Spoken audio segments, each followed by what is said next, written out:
Ice මම අද කතා කරන්න ගත්තේ බුදුදහමට අනුව නිර්වාණ අවබෝධය ලබා ගන්න මාර්ගඵල සතරක් තියෙනවා. ওই සතර ඇවිල්ලා සෝවාන්, සදාගාමි, අනාගාමි, අරහත් යන නමින් තමයි හැඳින්වෙන්නේ. ඉතින් මේ මාර්ගඵල සතර ලබා ගන්න මිනිස්සු හාමුදුරුවෝ අද ඉන්නවද කියන එක ප්‍රශ්නයක් වෙලා තියෙනවා.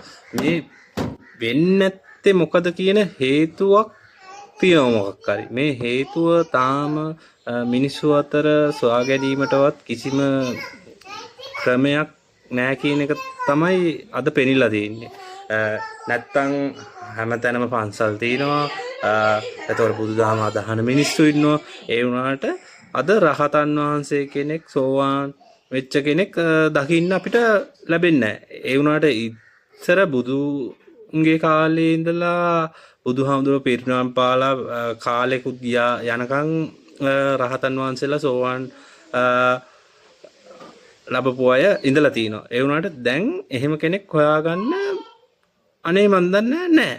ඒ කියන්නේ පන්සල් වල තමයි මේ පන්සල් වල මේ ප්‍රදේශවල කොහෙවත් නැහැ. ඒ වුණාට සමහර ස්ථානවල එහෙම සෝවාන් වෙච්ච රහතත් වහන්සේලා ඉන්න පුළුවන්. ඒ කියන්නේ ලංකාවේ, ඉන්දියාවේ ඕන රටක ඉන්න පුළුවන්.